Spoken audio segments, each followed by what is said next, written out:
father, the investigator. Sorry.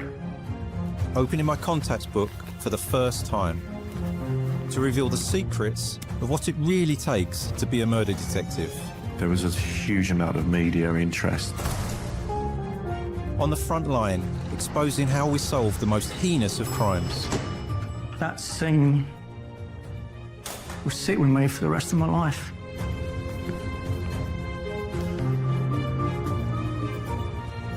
Welcome to Secrets of a Murder Detective.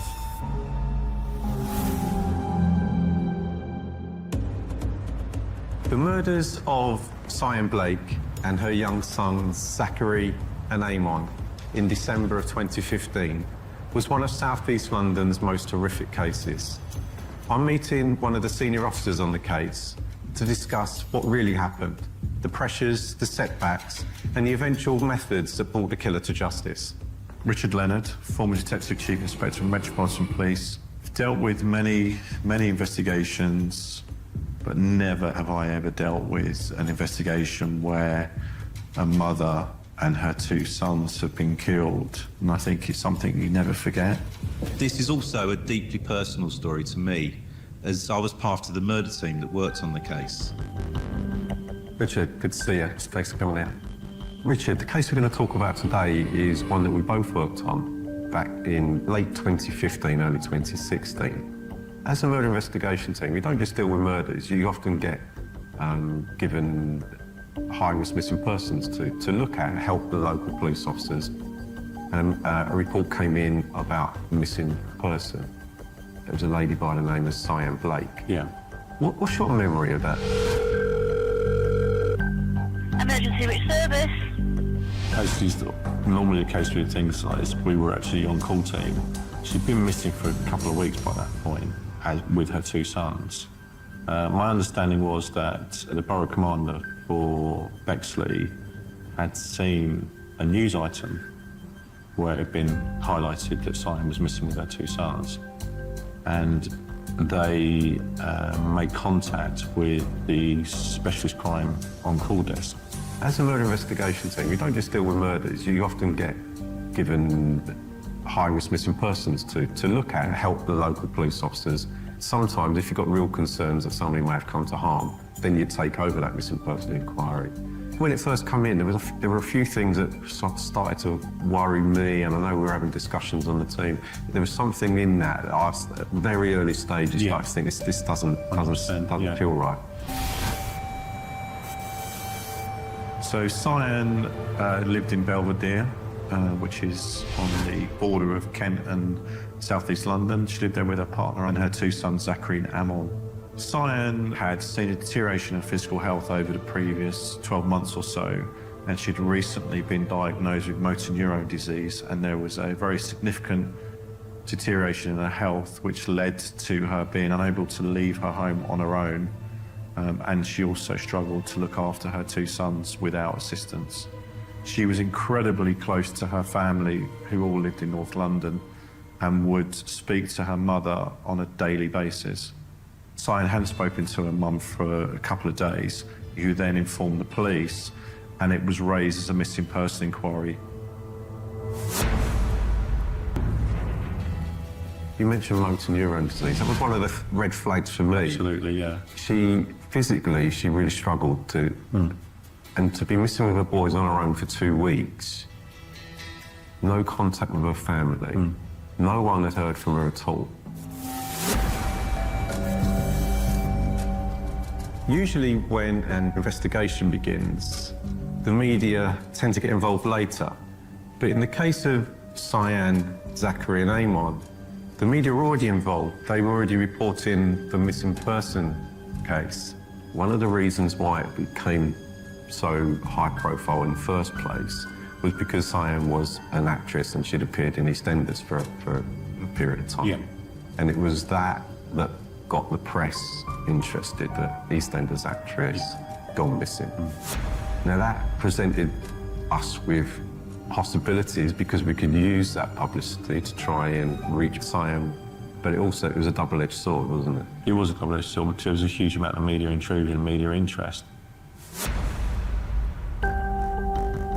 People go missing on a daily basis in London, and the circumstances can be very, very different. And they get logged as either low, medium or high risk.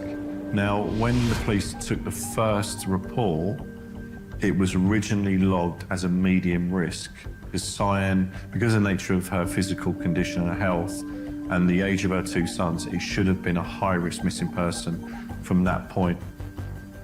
So for 2 weeks, the missing person inquiry was led by the local police, and it wasn't until the new year, when it became a news item, that the borough commander saw this. He wasn't aware of this missing person inquiry, and there were alarm bells that started to ring in his head, and felt that actually this was high risk, completely out of character, and therefore he referred it to specialist crime and the on-call homicide team, and we took full control of the missing person inquiry. So it was a case of, let's now make sure we do absolutely everything we can to resolve this situation as quickly as possible. I was acting DI, you were DI, Graham was DCI. Our roles essentially are strategic, aren't they? Yeah. They're not the Yeah. getting down and doing the detective work as such. That fell to Finn Lindstrom. I will deploy certain detectives to a CCTV officer, a family liaison officer, an interviewing officer, house-to-house inquiries officer. You know, the list goes on. I'm Vinnie Lindstrom, retired detective sergeant. The original missing persons case would have been dealt with by the missing persons unit at the local CID. And I was personally made aware that there'd only been limited investigation into why she'd gone missing. The police went to their home address on the 16th of December and spoke to her partner, Arthur Simpson Kent. He was by profession a hairdresser, and he worked in a salon in West London. Central London, quite a high-end salon. He claimed that he was the hairdresser to the stars. He was in the television industry, and in fact that's how he met Sian. He met her when he was a hairdresser on the EastEnders set, and that's how they initially came in contact with each other. Cyan and Simpson Kim weren't married, but Zachary and Amon were his children. Biological children. Zachary was 7, Amon was 4.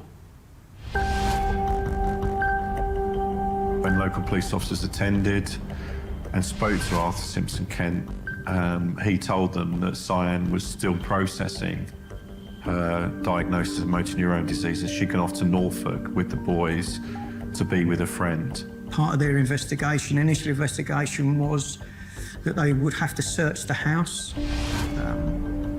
He begrudgingly gave them that authority.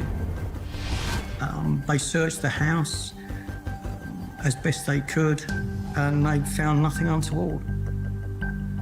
What they noticed was that it appeared that there had been decorating going on. There was tools and paintbrushes and newly painted walls. But at that stage, there was nothing in their mind that was suspicious, but came back later that day because there was some further inquiries that needed to be conducted.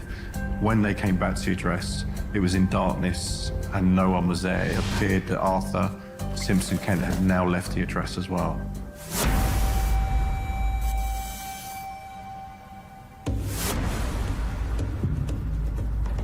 I was acting DI at the time, and I knew one of the most important tasks was going to be the phones, and it shouldn't have fallen to me, but I was like, no, I'm going to do this because this is, we need to find it. Phone evidence was really pivotal in being able to build that timeline that we needed to understand. Yeah. So we didn't have Cyan's phone, but what we did have was the contact with the network provider. So I had all the phone calls she'd made, text messages, etc. And a really important piece of information came from the family in terms of a message that had been sent to Cyan's sister. It read, "Hi, I'm taking time to myself and my children without constant opinions from family and friends. Opinions that upset me and then upset my children. Nobody knows what I'm going through, and regardless of all the comments, no one can cure me. I've had enough of appeasing everyone. We are away, and I will not be calling or speaking to anyone for a few months."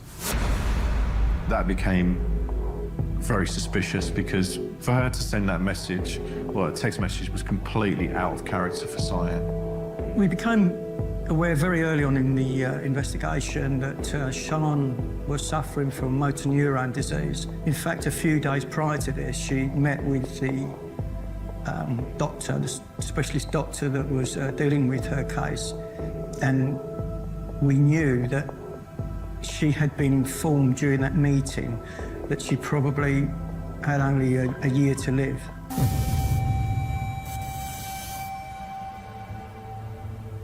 Although, yes, the diagnosis would have been a shock to her, she would have maintained contact with her family. They were that close that if she was to process that information, it would have been with her sister and her mother. So that came into me as the phones officer, and looking at people's phone activity, you build up an idea of, we call it a serving cell. It's the cell tower, the phone mast, that would serve someone's home address. And this message was clearly sent from their home address. If she had indeed sent that message, it would have meant she was in the home when the police searched it the first time. It didn't make sense. One of the first things that we did is we go back to square one. So detectives were deployed to the house, and they would be able to conduct much more extensive searches of the house than uniform officers would be able to do. It became apparent that the walls had been recently painted over. And one of the techniques that we use is what we call a light source. You put the room in darkness and you run an ultraviolet light through, and that will highlight anything, any sort of discrepancies or any other sort of alien or marks on the wall. It became apparent that the kitchen area and bedrooms can only be described as an absolute bloodbath. And as soon as that happened, and I think in everybody's minds, this is no longer a missing persons case. At that point, it became a full-blown murder investigation.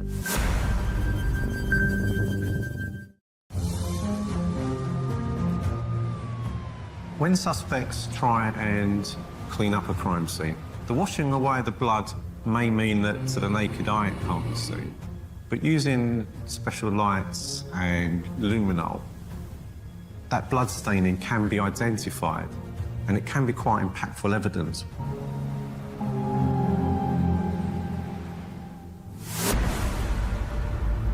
The blood pattern analysis indicated whatever had gone on was vital. Yeah.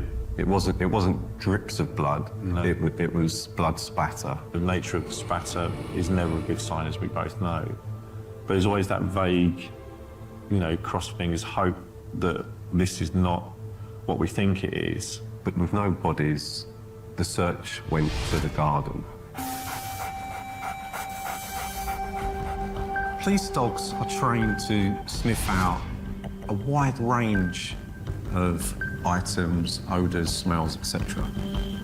One of those is human remains, also known as cadaver dogs. They can search much larger distances and pick up things that just human beings wouldn't be able to do. And it was these that we used within the garden of Cyan's family. There was no fresh, as you might picture, a fresh grade or anything like that. So we used a tactic where we put sort of hollow stakes into the ground with the idea that any scent would be released. Body starts to decompose, it starts to give off gas, doesn't it? Which is, you know, we've been in many locations and scenes and houses, so we know what that smell is like. The human remains dogs were brought to the scene, and it became very quickly apparent that they're making a very, very strong indication. We've got a potential grave here.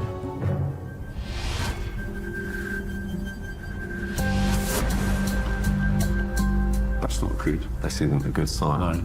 And then obviously then we'll go through the process of removing the dirt, which is a slow process. Yeah. We had an army, essentially, of forensic scientists helping us Yeah. at that scene.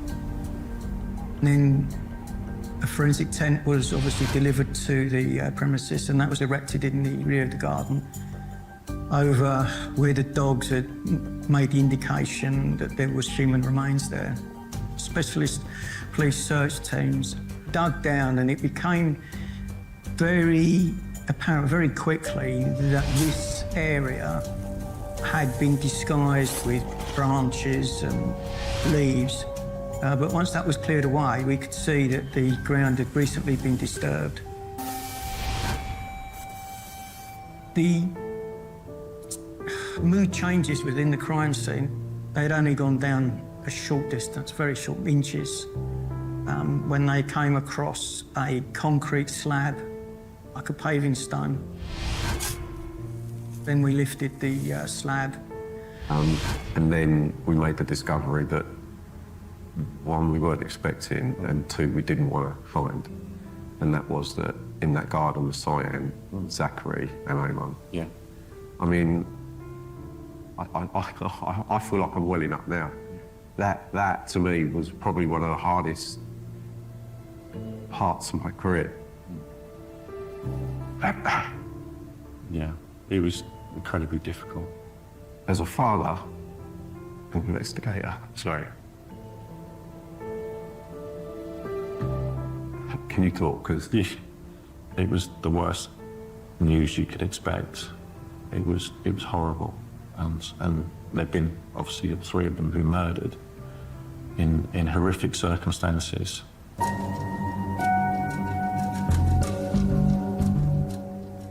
Sian was at the bottom of the grave, and then the eldest one was on top of her, and the youngest one was on top of there.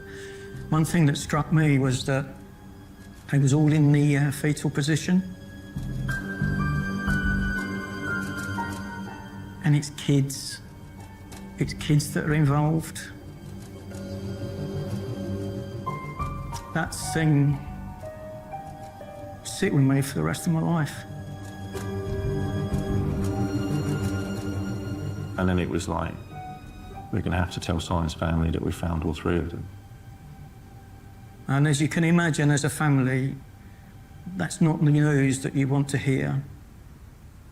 They obviously were expecting it, but it's still a shock, isn't it? When you finally hear those words, that they're dead. Their lives were destroyed.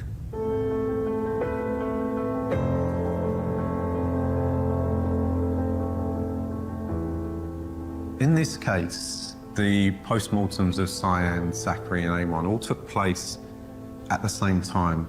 I vividly remember DS Finney Lindstrom and the 2 DCs who were coming back into our office that evening, having spent many hours at the post-mortem, and they were officers that I knew well, and I could just tell on their faces how upsetting it was for them.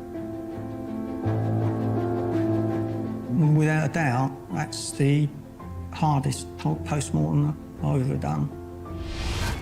We've all got kids, and I think one of the disturbing things that we discovered is that the oldest boy actually had defensive wounds to his hand, which would indicate that at the time of the death, he would have been conscious. And we can only imagine what was going through that little boy's head when that happened.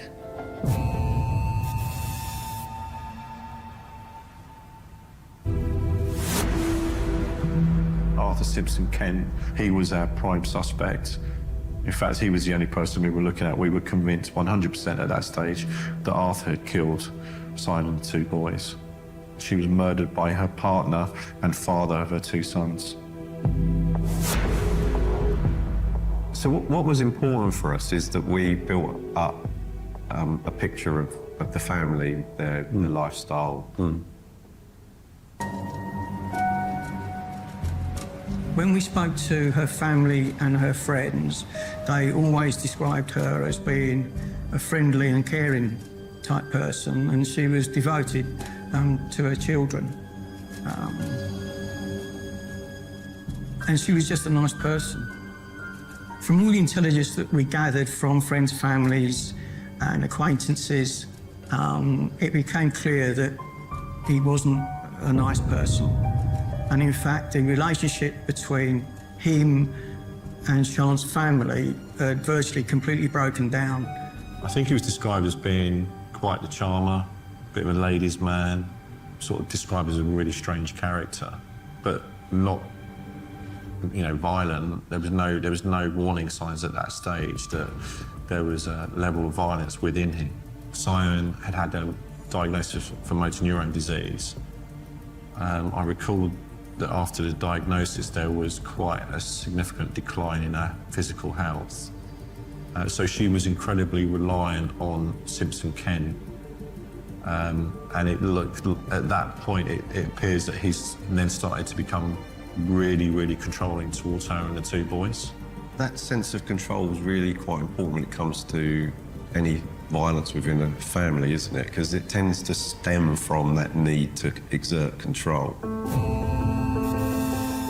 Within the phone data, I could start to build a picture of when they were most likely to have been killed. So on the night of the 13th of December, a phone call was made from Cyan to a tenant in one of the properties they look after. And we sent somebody to speak to that person, and they confirmed that it was Cyan that he had spoken to. So at that stage, we knew she was still alive. The family then received a text message on the 16th of December, purportedly from Cyan, saying that she's going away with the boys and wants to be left alone. It was obviously an attempt by Simpson Kent to give himself some time, make it seem like the family was still alive, whatever was his thought process. But he had sent that to the family in order to, as I say, make it seem like the family was still alive. Clearly by now they'd been murdered. And then I think it was just determination that there's no doubt who's done this. No. And we needed to find him. Yeah. As we dig deeper into Arthur and his movements, what became apparent was that after the police had been to the address to do the follow-up inquiries, he'd literally left the address. It's as if they had spooked him, and then we had CCTV of him in Camden, didn't we, drawing money out of the cash point. Then we tracked him to a female friend, and he got her to book him a flight. That's right, yeah. He got a bus from Victoria up to Glasgow. From Glasgow, he flew to Amsterdam. Yep. And then from Amsterdam, he flew to Accra in Ghana. He was now in Africa, which was going to present its own problems.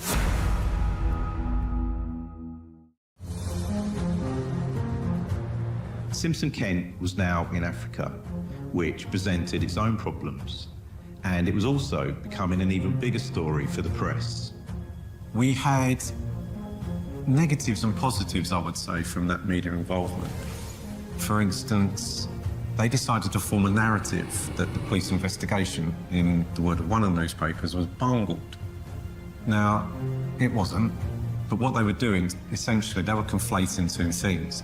The investigation into the missing person case and our investigation which was a murder case, which was a murder investigation. Now, the problem with that wasn't necessarily for us. We can handle that negative publicity, but it was to do with the relationship we had with Cyan's family.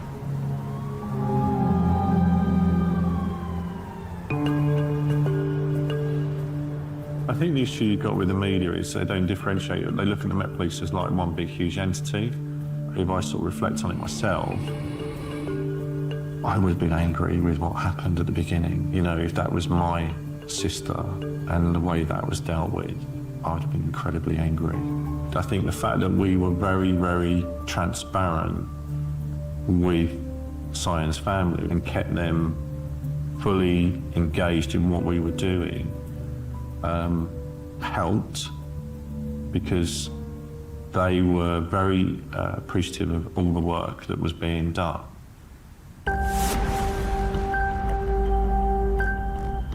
Manhunts in the UK can be really difficult. But when a suspect goes abroad, those complications are magnified. It becomes a really, really difficult task. People might not understand the restrictions placed upon police when acting in a foreign country. So officers from the UK can't simply get on a plane, go to another country and act as they would here. We had to get international clearance, essentially, from the Ghanaian authorities. We knew he'd flown to Ghana, at the very least. What we didn't know is whether he was still in Ghana. And that was one of the things we needed to really, really try and establish very, very quickly, because we've had previous examples where we've had murders take place, suspects has left the country, disappeared. One in particular went to India and we never saw that individual ever again, just disappeared into the ether. In the UK, murders are categorised in terms of the type of investigation they are. And they're known as Category A, Category B, Category C. Category C murders are where the killer, the suspect's unknown. Category B are where they're not known, because this was classed as a Category A murder, because it was high profile, it was in the newspapers, etc. People higher up put pressure on departments to get things moving quicker.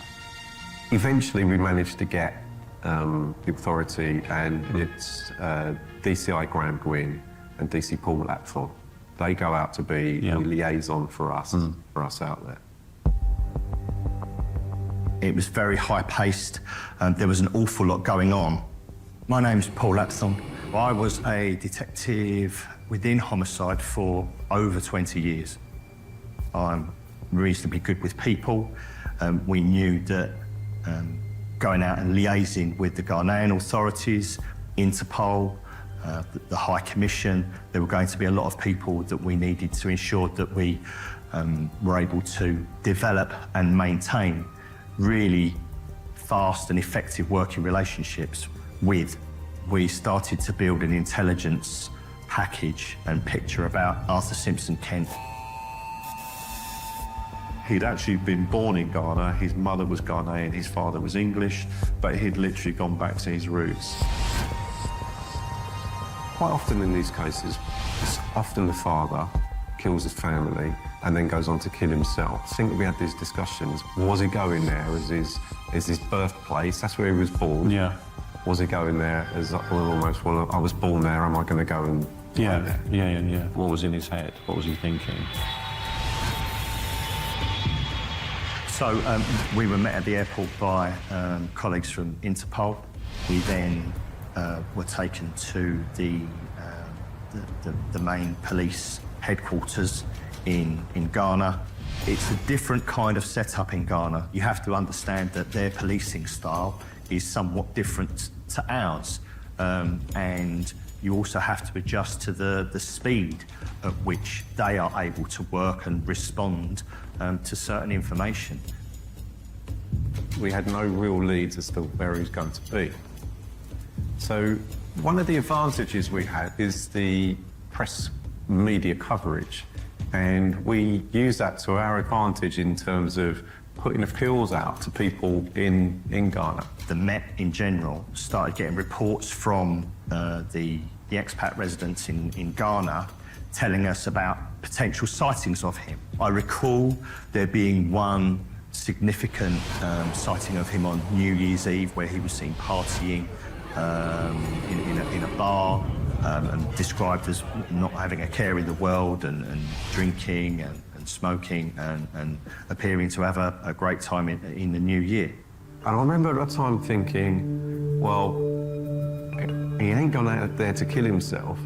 If anything, he's gone there to have a good time, which I couldn't get my head around. But you're right, it was just, this is not the behaviour of someone who's gone through this horrific situation and is in complete remorse and can't live with himself. It was a complete polar opposite. Absolutely. This was big news at that time. And what the BBC did is they sent a news crew out. Yeah. And what they didn't have is the red tape to go through that we did.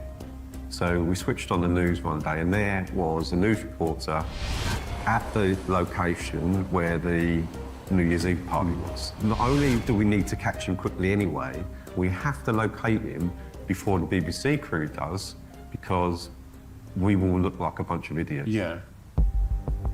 What we did not want is his face plastered all over the news talking about this crime. And it wouldn't have been good for the family, because they would have seen that. And I was getting phone calls from senior officers. At one stage, I was even getting calls from representatives of the Home Secretary. Pressure that was building on me was immense. This is when we did get a bit of luck. What happened was there was a British lady, an expat, and she'd gone to Ghana many, many years ago, met this Ghanaian guy, and she married him. And they bought a small bar in this very, very small town on the coast. Now, one of the things that she did is that she kept in contact with her family back in the UK. And what they would do on a regular basis is that they would collect a number of the newspapers and they would send them out to her. She got sent a copy of The Sun. And she was looking at the front page of The Sun and looking at this image, and she realised that the guy in that image had been in her bar the night before. And she'd actually spoken to him because he ordered in an English accent. Her sister was a serving police officer in the Metropolitan Police. So she phoned her sister and she got in contact with the murder investigation team and told us this story. We were absolutely delighted. DCI Graham Gwynn and DC Paul Lapthorne were there, and the agreement was that next morning they would all travel down in a couple of jeeps cross country to where Simpson Kent was. It was a number of miles away, hours away from where they arrived at the capital. And so the Ghana police kindly supplied a number of Land Rovers with armed police officers with machine guns to drive down to this particular location. Ghana is such an enormous country. It can be difficult to get to a precise location quickly. That was a nervous wait for me. So Graham and Paul travelling down with the police from Accra, and they're getting closer and closer, and then I get another phone call, and it's from a British barmaid who works there. I've seen him. Now the villagers all know about this. They know that he's killed his family, and they've chased him out to a beach. They've chased him out there. Yeah, I remember that. Are they going to do something to it? It was literally a case of praying that we got to Arthur before anyone else did. Every time the phone rang, you know, your heart was in your mouth. And then the phones went dead. It wasn't a good coverage area. So it was radio silence, it was quiet. I didn't know what was going on. Then we got a phone call to say that it's been caught, it's been captured. He's alive and is now in custody. And I can't begin to tell you the sense of relief I felt at that moment. I think it was a massive relief for everyone, wasn't it, as you say? I think, I'll be honest, I was genuinely concerned that if the locals did get hold of him, and that was it for him, really, that he was done for, really. When he was arrested, Simpson Kent was very calm. He didn't react, he didn't fight. I think he was almost resigned to the fact that he was going to be arrested. It was a weird situation because, unlike here, they were very public over there. Incredibly public, I don't remember, yes. So suddenly there were photographs and videos of him in handcuffs, sat on a chair, sort of for everybody to see, and he looked quite a defeated character at that part. I got to see Simpson Kent the following day. I wanted to make sure that he had an opportunity to speak to some legal representation. Sadly, the way that the extradition process works means that we weren't allowed to formally interview him. Otherwise, that's something that I would have dearly loved an opportunity to do. I mean, his actions when he went to Ghana was that of someone who actually appeared to have zero remorse at all. That there was this faint hope that he actually would tell us why he did it.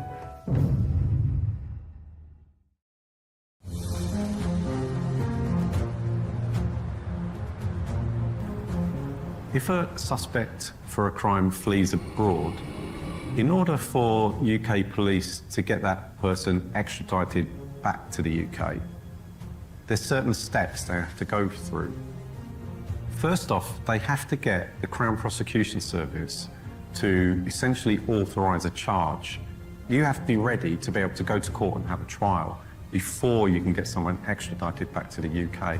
So the level of evidence you need is extremely high.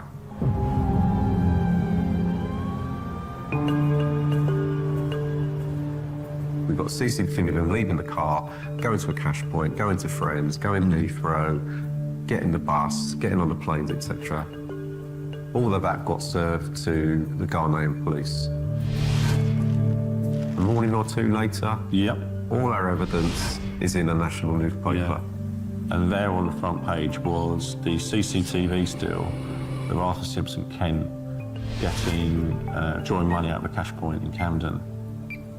My biggest concern was the fact that the post-mortem report was in that bundle. We were very careful in how we dealt with the injuries to the family because they were horrific. So I approached our press bureau and said, this cannot be right. This is our evidence. So I remember phoning the Attorney General's office and talking it through with them.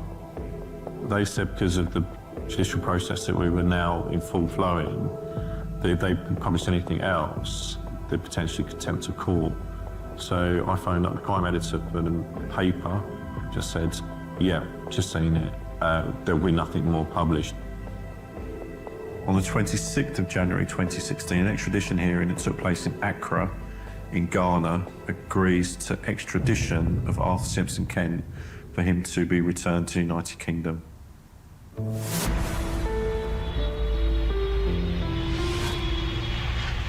the 12th of February, he landed at Heathrow Airport, was taken to the custody suite there and charged with the murder of Cyan, Zachary and Ammon.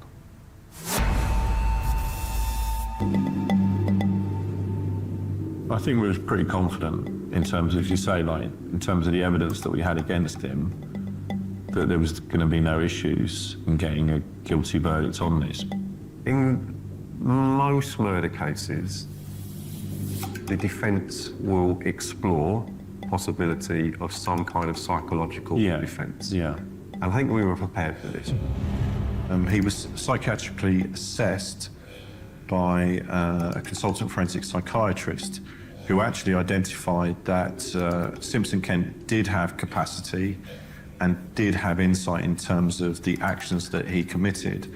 And this was evidenced by the fact that there was planning post-murder. There was insight, there was capacity, and therefore he was deemed fit to stand trial and couldn't use the defence of psychosis.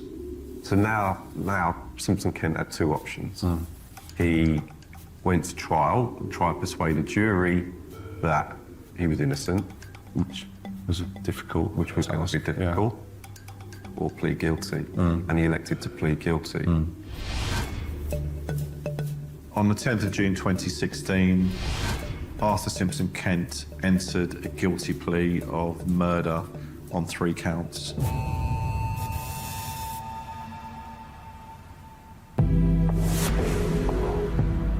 I still don't think, in terms of the report, it really fully explained why he did what he did. There was never a, this is what happened, and this is why I killed my family. All sorts of theories. The one for me that kind of almost makes the most sense is that if Cyan had indicated in any way to Simpson Kent that she was going to leave him, he had a controlling nature, and statistically women are in more danger at the point of separation than any other point. In our test of mad or bad, he's bad. And he's not just bad, he was evil, wasn't he? Yeah, I mean, I think in the many cases that we've dealt with, I could probably count on one hand the people that I've come across who are truly evil human beings, and Arthur Simpson Kent is one of those.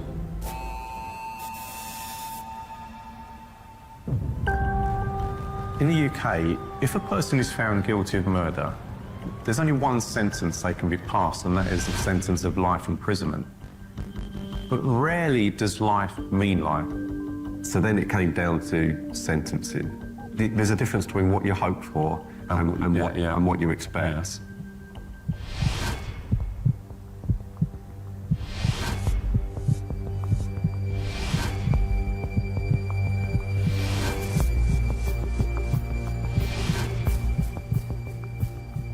On the 5th of October 2016, Arthur Simpson Kent was sentenced to full life imprisonment.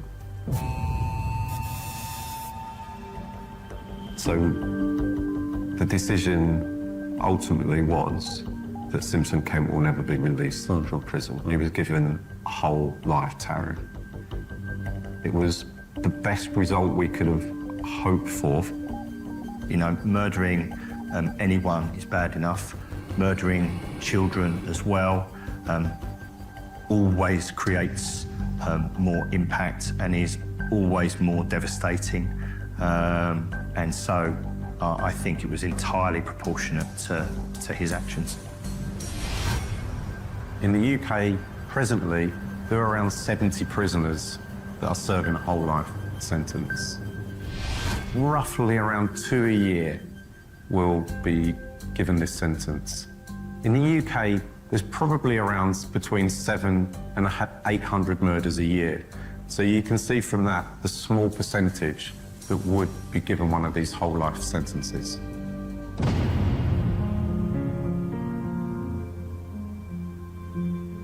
It's not closure, but it was almost the best that we could have achieved for those people. I had the privilege of speaking to Cyan's sister recently, and she said exactly that, the fact that they know as a family that he will never leave prison does give them some sense of justice. It's something that they can hold on to. This case is undoubtedly the one that will stay with me forever. And the one for me that I struggle with the most is Zachary. Zachary had some defensive injuries, which would suggest that he saw the attack coming and he tried to defend himself from it. So the last thing he saw in his life was his dad brutally killing him. They died at the hands of the person they should feel the safest with, in the place they should have felt the safest. How do you feel when you reflect? I think the thing is, when you look back over, the many jobs that you and I have been involved in, there was always a illogical rationality in terms of what the person did. You saw why or how they did what they did. We never ever got those answers, did we? There is no doubt that this investigation was a real challenge, not only in terms of identifying where Simpson Kent was and being able to get back to the UK, but just through the heartbreaking nature of the case and the trauma, I think, that we felt as a team. So I think probably it was a case of being a sense of satisfaction for what we'd achieved for Simon's family, and a professional satisfaction that after all we'd been through, everything that was thrown at us, that we actually, at the end, were able to get that result for Simon and the boys and our family.